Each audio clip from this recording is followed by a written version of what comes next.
Omar, good afternoon and welcome to London. Congratulations on winning 2 awards with the International Finance magazine for the fastest growing investment bank and best private equity company in Egypt. And what sectors did you focus on in 2015? Thank you very much for having me. We're very honored on winning 2 awards this year. We have been quite busy in the Egyptian market. Actually, before this year, since 2011, we've been doing a number of investments and on the private equity side. And on the investment banking side, we've been also quite heavily busy in a number of sell-side mandates and a number of debt-raising mandates for our clients. We've also been focusing on, whether in investment banking or private equity, we've been focusing on specific sectors like building material and the small and mid caps, where our strategic focus now has shifted into the small and mid caps. And that is on the F&B side, the manufacturing and industrial small and mid caps as well. We have recently also started a number of activities in continuation to FEP Capital track record on potentially listing some of the companies into the small and mid cap stock exchange in Egypt, which could potentially take place towards 2016. We've been quite actively busy on the IB side and the private equity side. Okay, and so what in particular will you be focusing on in 2016? We have a particular focus on the F&B sector and the industrial and manufacturing sector in the small and mid cap sphere. So we're looking into investing into something that can come up to potentially 12 to 15 companies in 2016 in food and food integrated sectors. So that's food, starting from food concepts to the food processing, food manufacturing, the packaging. So we're building an integrated play by investing in small and mid cap companies that can be integrated together in a food value chain. Similarly, we're also investing through a different vehicle into distressed manufacturing and industrial companies in Egypt. And there are so many of these.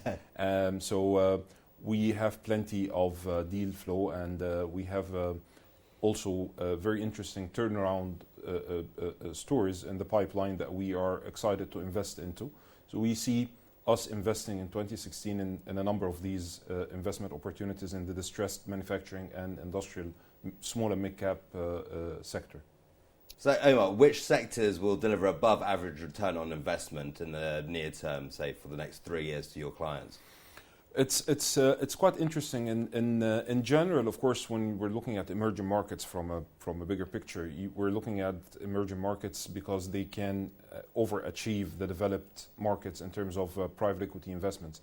Within the emerging markets, we have frontier markets that there are market inefficiencies and there are still governmental and regulatory frameworks that are still being shaped. With these inefficiencies, you should be able to pick up higher returns on, of course, a risk-adjusted view. With that said, we are looking at investing in Egypt heavily in the next 3 years because of the superior returns you can generate. We're also looking at the small and mid caps because these are the investment opportunities where you can avoid a lot of the bidding wars that go on the larger buyouts, where we have seen a couple of these in Egypt this year. And you can also avoid a number of challenging acquisition processes. So your hit ratio is relatively higher.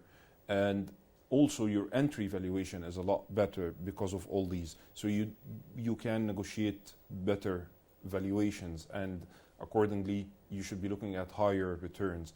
In general, the small and mid caps should be able to generate much higher returns than the large buyouts. In terms of specific sectors, we think the food and food related is throwing very interesting opportunities in terms of returns because of the massive growth that this sector is generating. Also on the distressed side, on the industrial and manufacturing, because of the fact of investing in distressed assets, we're looking into a 5 to 6 years horizon. So we think we can take up to 2.5 years of turnaround, and then another 2.5 years of growth and value creation, where we're exiting in 5.5 to 6 years. You should be able to generate tremendous amount of returns.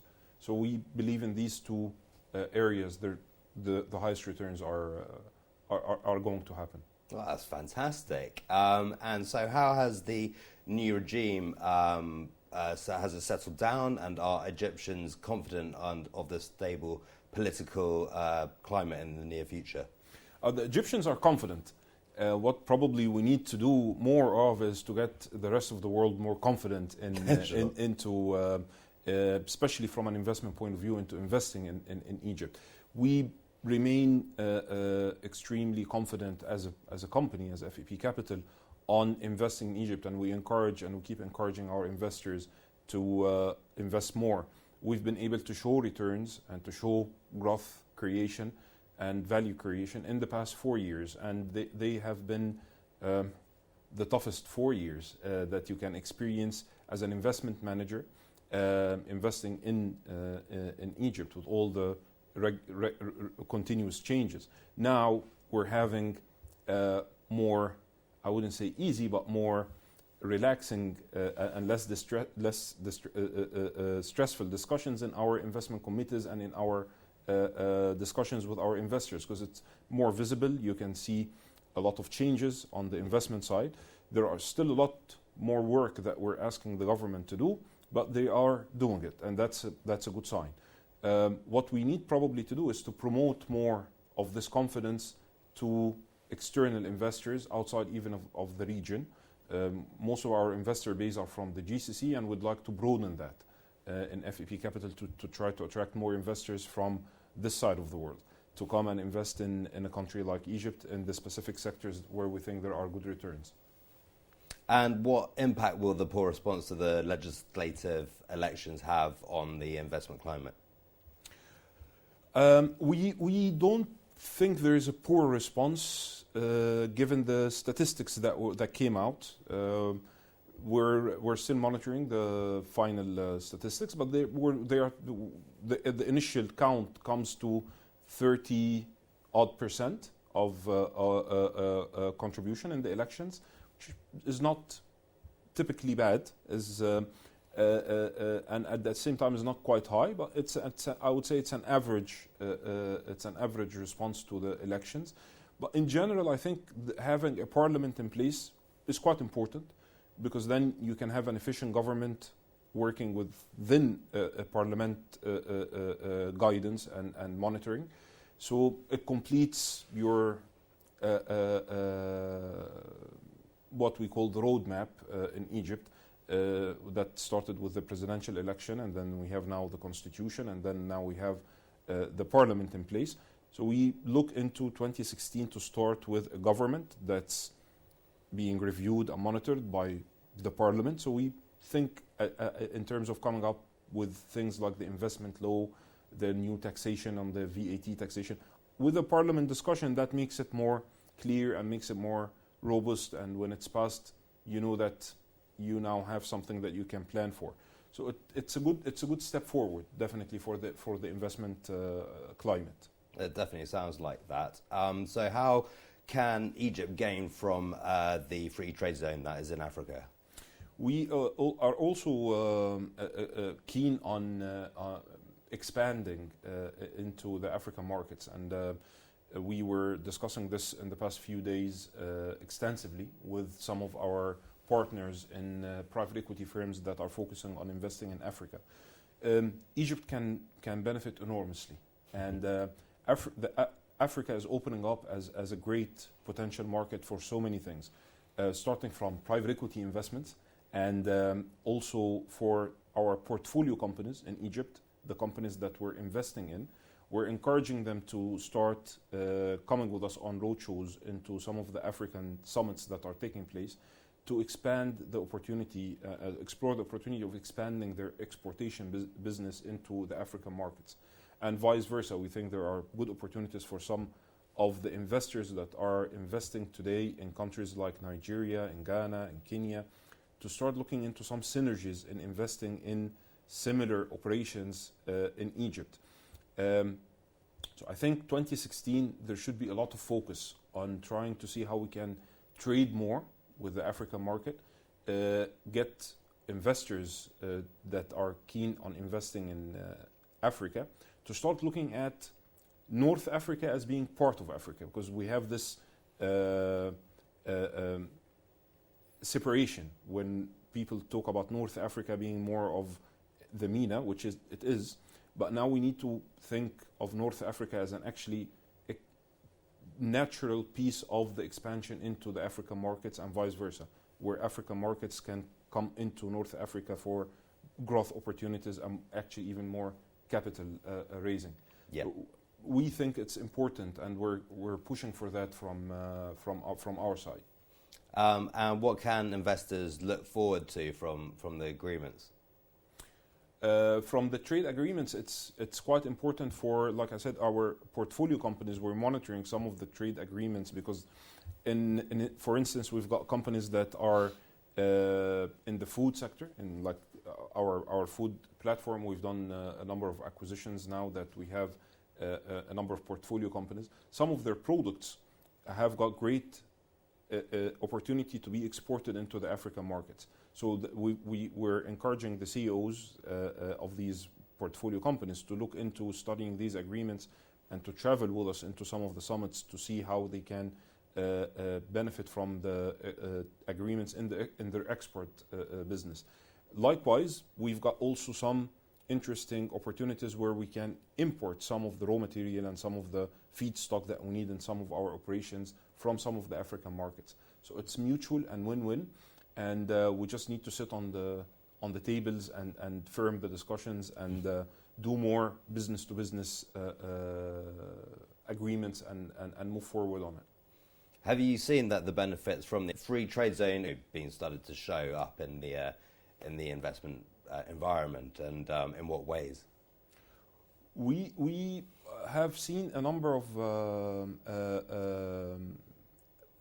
benefits for that, and that brings us to actually an important point to discuss also when we're talking about investing in countries like Egypt and in other countries like in the emerging market, but where we're focusing from an FEP Capital point of view on the markets in Egypt.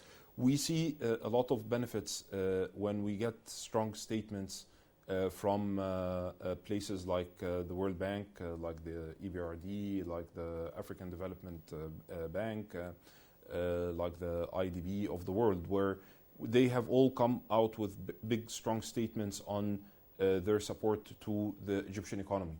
And that is coming from, again, the dynamics of it's a growing economy. It has been growing despite all the past 3-4 years that we went through, and it's growing because it's got this domestic consumption that's quite real and quite true, and it's not speculative. And what we need now to do is move a little bit from a consumption-driven GDP into a production-driven GDP.